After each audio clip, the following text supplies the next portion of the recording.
फंसा। अब हैं 2 जने, कहीं 28 दिन न हो जाए। तो बोले भले प्राण निकल जा बेटा, उनका दर्शन करवा दे। खड़े रहे, आस्ते आस्ते दिन बीतता गया। ठीक 14वें दिन भगवान मधुर बांसुरी बजने लगी, क्षीण प्रकाश छा गया। जहां दिखाई पड़े तो पंडित जी चरणों में लेट गए, साष्टांग दंडवत लगे स्तुति करने। तो चोर भूला, अरे अरे गुरुजी आप क्यों लेटते हो, हम तो थोड़ी सी लाठी ठोक देते हैं तो कांपे लागत है। बोले दब बेवकूफ कहीं का, कांपे लागत है। अरे वो कृपालु हो, तेरे भाव के अनुसार मुद्रा बना लेते हैं। भगवान इस पर भी अनुग्रह करें, तुरंत उसमें भी रितम भरा प्रज्ञा का प्रसारण हो गया। परमात्मा को धारण करने वाली बुद्धि में योग्यता आ गई। वो भी लगा स्तुति करने। गुरु गुड़ ही रह गए, चेला चीनी हो गए।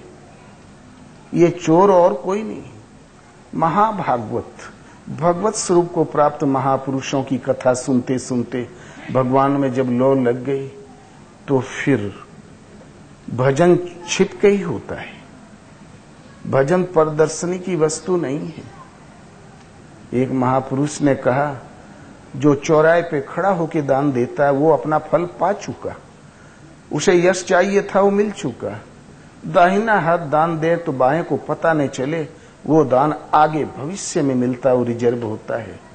भजन भी इस ढंग से करो कि पास में कोई खड़ा हो तो उसको पता ही नहीं चले कि ये भी भजनानंदी हो सकता है। तो एक छिपके करने की चीज है। दूसरी बात, लाख भजन कोई करता है, उसको कोई अपनी बुद्धि से अटकल लगा के माप भी तो नहीं सकता कि महापुरुष किस स्तर के हैं। भजन एक छिपके की जाने वाली वस्तु। और जब भगवान प्रकट होते हैं तो इस जगत रूपी रात्रि में क्षीण प्रकाश सर्वत्र छा जाता है।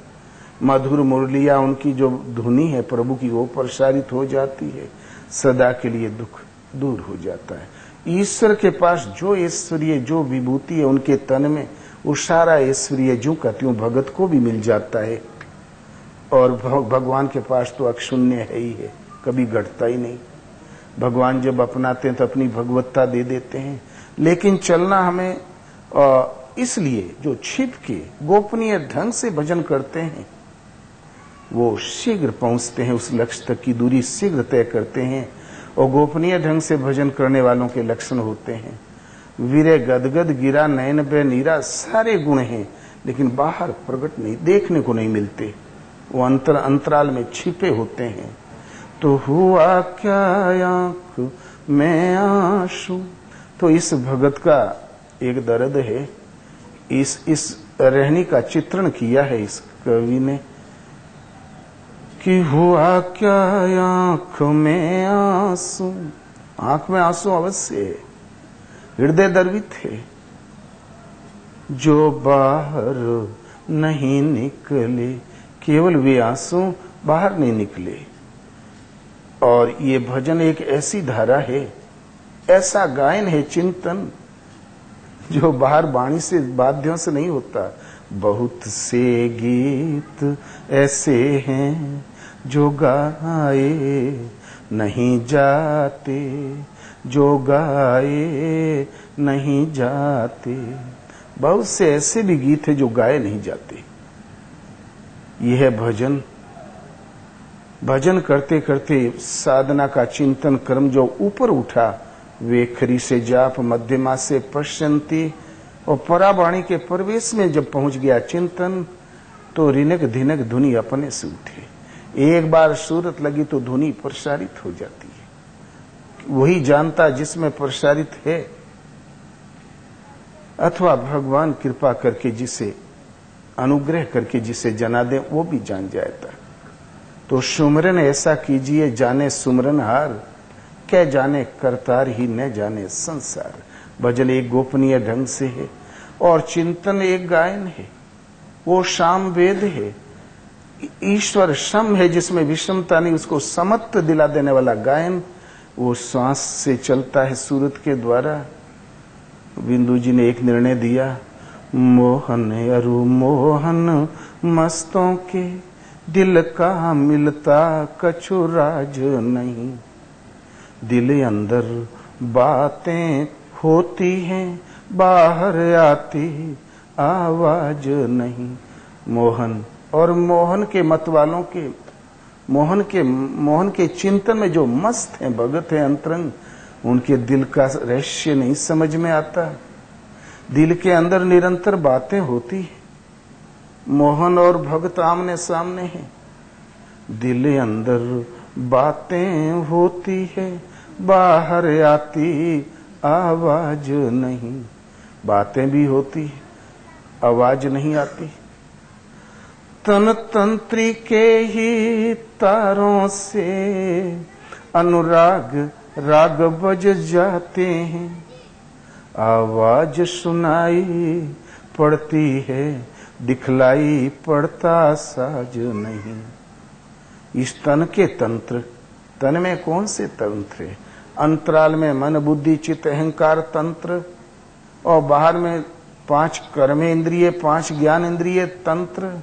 इन तन के तंत्रों से ही जो जो संयम सत्ता गया, इंद्रियां संयमित होती चली गई, बुद्धि सिमट के स्थिर होती स्थायित्व लेती चली गई, तो अनुराग ईश्वर को प्रसन्न करने वाला राग बजने लगता है। वो आवाज भी सुनाई पड़ती है, किंतु साज नहीं दिखलाई देते। वो साज है संयम के, वाद्य है अनुराग के। तो जब साधना परावाणी के प्रवेश में जाती है, तो श्वास में एक बार सूरत लग गई तो रिनक दिनक धुनी उपने से उठे। ये वो गायन है जो परमात्मा में समत्व दिला देता है। नारद का बीना वही है और भोलेनाथ का डमरू भी। तो बहुत से गीत ऐसे हैं, ये बहुत से गीत ऐसे हैं जो वाणी से गाए नहीं जाते, जो गाए नहीं जाते, गाए नहीं जाते। और गीत निरंतर प्रवाहित है, धुनी निरंतर। जागत में सुमरन करे, सोवत में लो लाए, सूरत डोर लागी रहे, तार टूट न जाए। अंत में कहते हैं, बनाना ये भजन भला करता किस लिए है? तो बनाना चाहता हूं स्वर्ग तक सोपान सपनों का, मगर चादर से ज्यादा पांव फैलाए नहीं जाते, फैलाए नहीं जाते। मैं स्वर्ग तक सपनों का सोपान बनाना चाहता हूं। सपना एक तो आप निद्रा काल में देखते हो, किंतु भगवान शिव ने कहा, पार्वती उमा कहूं मैं अनुभव अपना, सत हरि भजन जगत सब सपना। हे पार्वती, मैं निजी अनुभव कहता हूं, आंखों देखा हाल कहता हूं, अपना निर्णय। सत्य हरि और हरि का भजन है, जगत सब सपना। जगत तो एक सपना है। निद्रा में जो देखते हो घड़ी 2 घड़ी का सपना, और ये 70 80 85 साल का सपना। फिर तो सोईपुर पाटन बहुरी ने देखा आई, वही पुर वही नगर, वही इज्जत प्रतिष्ठा, वही नाती नेतृवा, वही प्रतिष्ठा। फिर लौट के कोई नहीं देखता, एकदम सपना। सपने के लड्डू भी मुंह मीठा नहीं करते, और ये भी सपना। फिर लौट के कभी संसर्ग नहीं होता। इसीलिए जगत एक स्वप्न संसार। इस स्वप्न संसार में मैं स्वर्ग का सोपान बनाना चाहता हूं। ईश्वर पथ में, योग पथ के भक्ति की 7 भूमिकाएं होती है। पहला होता 7 सीढ़ियां, 7 सोपान होते हैं। पहली सीढ़ी है चिंतन भजन की, योग साधना की। शुभेच्छा, सुविचारणा, तनु मानसा, सत्वा पक्ष, असंग शक्ति, पदार्थ भावनी और तुरीयगा। सबसे पहली भूमिका शुभेच्छा, उस शुभ के प्रति, निर्दोष तत्व के प्रति इच्छा की जागृति। फिर सुविचारणा, उसके लिए विचार मंथन चिंतन करो। अब तक हम शरीर में तन वाले थे, लेकिन जहां चिंतन से देखा